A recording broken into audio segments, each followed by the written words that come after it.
Film कितने लोगों ने देखी? फ्री में या पैसा लेके? हैं? अब चुनाव के बाद मैं बोलूंगा कि 1-2 शो फ्री का करवाना, ठीक है ना?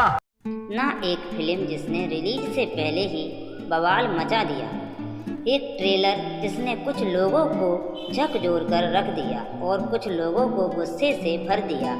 लेकिन असली धमाका तब हुआ जब उत्तर प्रदेश के मुख्यमंत्री योगी आदित्यनाथ ने इस फिल्म पर खुलकर बयान दिया।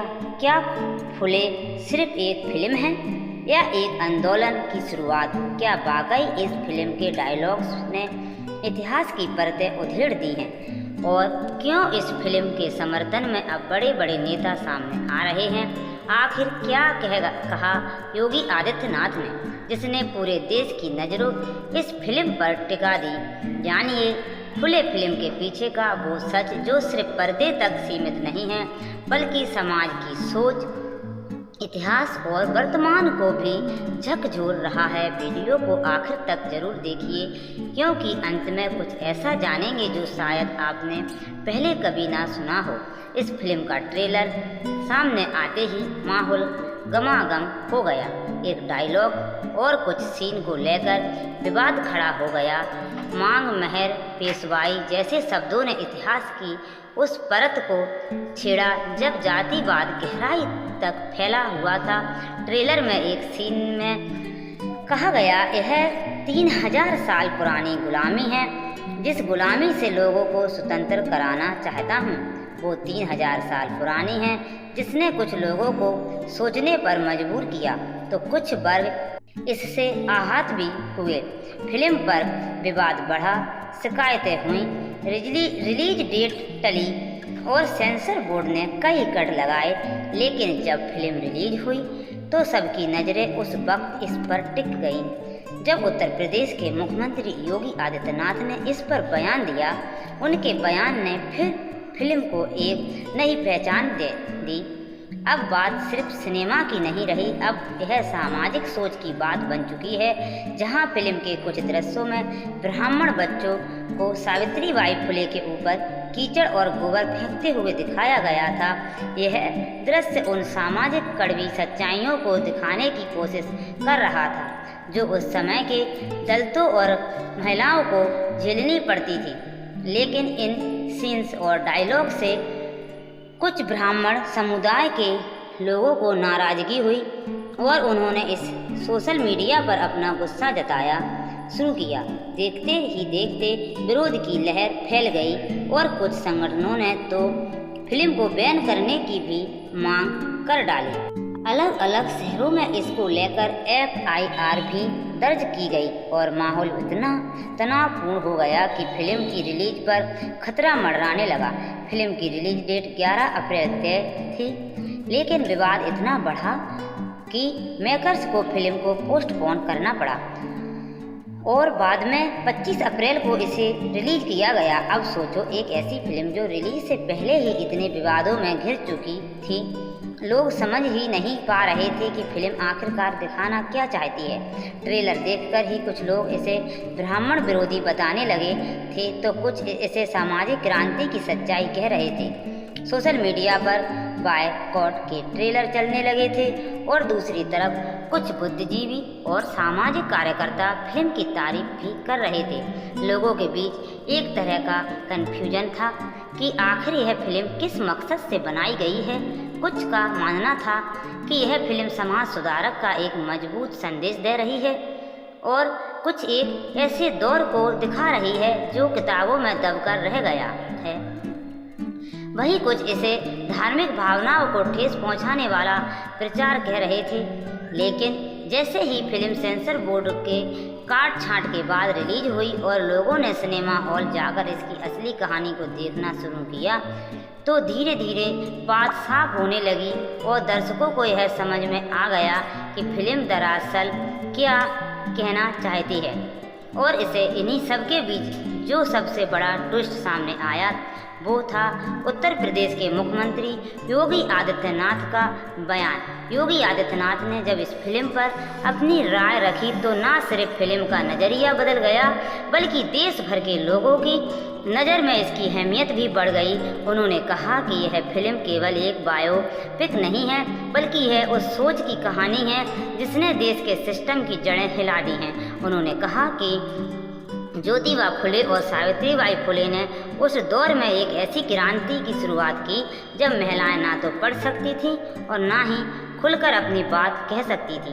तब इन दोनों ने शिक्षा के जरिए एक ऐसा आंदोलन खड़ा किया जिसने समाज को जगा दिया और बदलाव की नींव रखी। उन्होंने यहाँ तक कह दिया कि जो लोग इस फिल्म को सिर्फ एक साउंड से या इस फिल्म को सिर्फ एंजॉय के लिए या एक साइड से देखने की कोशिश कर रहे हैं, उन्हें ऐसे एक बार खुली आँखों से और खुले मन से खुले दिल से देखना चाहिए, क्योंकि यह फिल्म नफरत नहीं बल्कि समझ की बात करती है। यह फिल्म किसी को नीचा नहीं दिखाती बल्कि उन लोगों को ऊपर उठाती है जिनकी कहानी अक्सर किताबों के कोनों में छुप जाती है। योगी जी का बयान इतना सीधा था लेकिन उसका असर बहुत गहरा था।